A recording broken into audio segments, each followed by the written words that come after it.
Well, hello there. Thank you so much for joining us. You're watching News Channel Nebraska. My name's Eric McKay. Let's take a look at our top headlines today. Beginning in southeast Nebraska, where the saga of a few dozen sick horses seized in Gage County appears to be over. Proceeds from an auction divvied up yesterday. Gage County's court issuing an order distributing the proceeds following an auction of 37 horses at the Palmyra Livestock Market.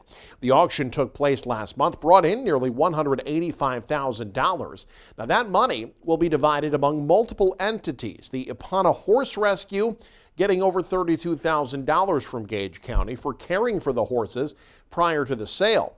The largest portion of the court-ordered proceeds are going to veterinarian Jennifer Glaseman and her attorney, their share exceeding $113,000. Now, Glaseman was the original owner of the horses.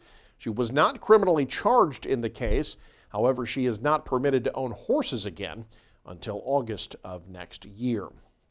Well, statewide, Nebraska experienced a partial solar eclipse on Monday. Ryan Valenta followed along the rare solar event at a Central Nebraska college, which hosted a big watch party. I'm at Hastings College in Central Nebraska, where more than 100 people are gathered here to witness today's partial solar eclipse. You might be wondering, what's with the funky glasses? Well, these glasses are your one-way ticket to looking directly at the sun without blinding yourself. Today's eclipse won't be a total one like Nebraska experienced in 2017, but a solar event like this only happens once in a blue moon. Yeah, it's pretty covered. It's mostly like big cooler. Yeah. Even if it's not a total solar eclipse, it is still pretty cool, and it is still something that we don't see all that often. The next one that we'll be able to see from here is in about 5 years. Final count of people at Hastings College Monday afternoon came in at just under 200 eclipse viewers. In a span of 3 hours, eclipse glasses went on, off, and back on again to see the moon creeping farther and farther across the sun.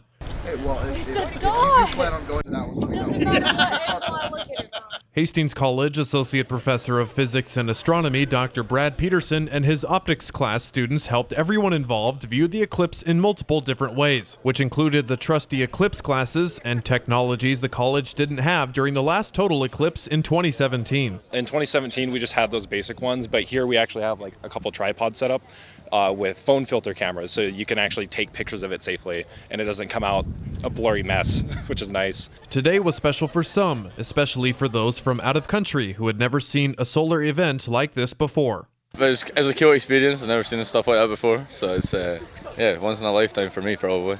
There wasn't much coverage of it back home, so I didn't know, but this is the first time I've seen a solar eclipse, so it's kind of cool. Now that max coverage has passed here at Hastings College, most have hit the road or have gone back to class. During today's darkest point, around 1:50 p.m., there were at least 100, if not 200 people here to view the eclipse. If you missed it today in person, well, you're going to have to wait until 2029 for the next partial eclipse in the United States, or 2044 for the next total solar eclipse. Reporting for News Channel Nebraska in Hastings, I'm Ryan Valenta.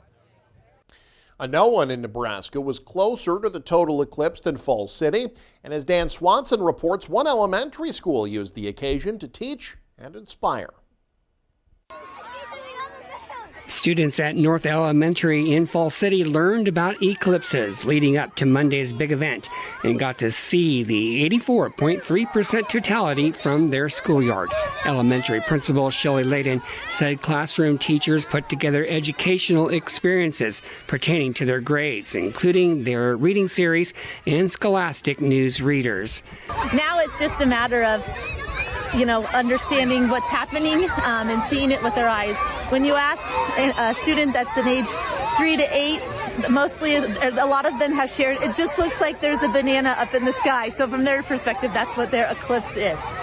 The eclipse also caught the attention of artists at the Heartland Fine Arts Gallery on Stone Street.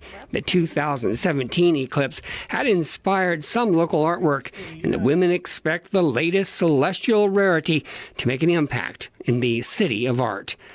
Well, when they came out and looked and then went back in, they were pretty excited. The eclipse lasted about 90 minutes, with 84% totality around 2 p.m. Meanwhile, the 2017 eclipse set a new one-day attendance record at a national park near Beatrice. Didn't get quite the same attendance yesterday. Doug Kennedy has more.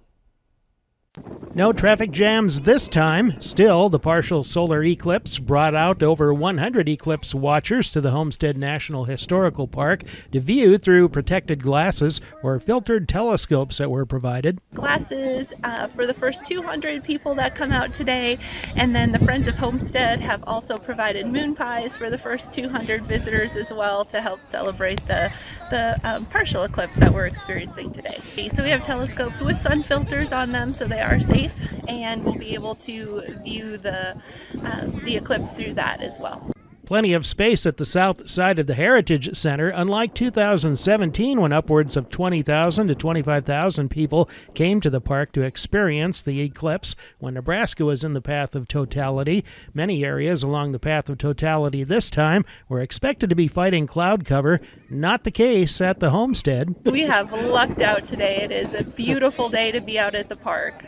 In southeast Nebraska, at the peak of this eclipse, the moon was blotting out 80 to 85% of the sun, with the eclipse starting just after 12:35 p.m., peaking just before 2, then ending at around 3:10 p.m., a total time of about 2.5 hours. From Beatrice, Doug Kennedy, News Channel, Nebraska. In other news today, if you or a family member has student loan debt, relief might be coming your way. The Biden administration trying to erase some of what people owe. Now, the initiative only applies to certain borrowers and faces potential hurdles. Amy Kiley has more on what might qualify you for loan forgiveness. Today, too many Americans, especially young people, are saddled with unsustainable debts in exchange for a college degree. President Joe Biden has a new strategy to forgive some student loan debt. The White House says it would help more than 30 million borrowers if implemented and combined with plans the administration has enacted already. Even if they get by, they still have this crushing debt. The initiative targets federal borrowers who have unpaid interest beyond a certain threshold, 20 or more years in repayment, eligibility for loan programs in which they're not enrolled, education from a so-called low financial value program, and certain hardships like medical debt. Most people should not have to carry this kind of worry. The new plans are more selective than Biden's previous initiative, which was for most middle and low-income federal borrowers. The Supreme Court says action that broad needs to involve Congress, and many Republicans say taxpayers who didn't go to college shouldn't fund degrees for those who did. Across the board, student loan forgiveness is regressive. The new plans aren't ready for sign-ups yet. It could take months to finalize them, and they'll likely face legal challenges. Democrats will continue exploring every option under the sun to lower costs and make college more affordable. I'm Amy Kiley reporting. A middle school in northeast Nebraska will be getting some upgrades. This week, the Norfolk Public Schools Board approved an addition for the middle school building. The $6,680,000 project will add new classroom space, offices, and security upgrades. The Board of Education voted in favor of the measure, saying the addition has been months in the making. It's been a lot of hours, a lot of work, a lot of hard work from Eric and Dr. Thompson and all the administration. So it's important to me that the public knows that we have been working very, very hard on this project. The project set to be complete in late November of 2025. The price of the addition under what the board had originally budgeted. Meanwhile, an agreement has been reached to install security cameras at the new Beatrice Public Schools pre-K and elementary building set to open late this summer. Beatrice's Board of Education approving a bid of about $60,000 from a local company. The district worked with technology staff from ESU number 5 on the security part of the project. We advertised for RFPs. A notice went out in the 1st of March with a due date of April 1. We received 3 requests back, or 3 proposals back. Oakview Technologies was one of 2 companies that visited the site and provided a quote, and it was also the lowest responsible bidder. District officials are also seeking a grant that could cover all or part of the security installation costs if received. Alexander says the exterior of the new school is about 95% complete. Framing and drywall also nearly finished. Earthwork in progress at the south end of the site is associated with drainage and to provide material for seeding and irrigation of the site, which gets underway this month.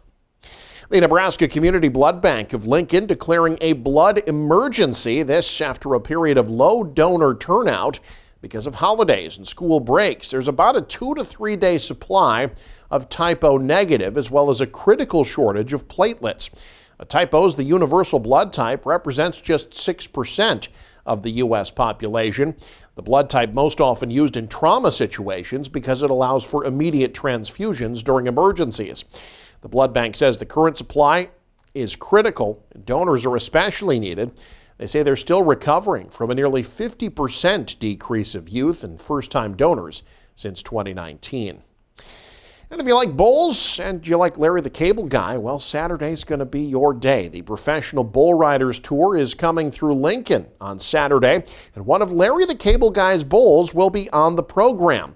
The comedian, originally from Pawnee City, has put his bull, Mr. Cooley, into the competition.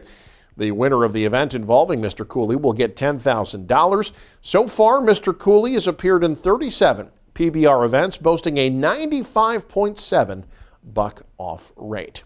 And you can stay up to date with the very latest by following us online. Head to newschannelnebraska.com and click on the News tab there. You can also follow us on X, like us on Facebook and Instagram as well. Thank you so much for joining us. Have a great day. You're watching News Channel Nebraska.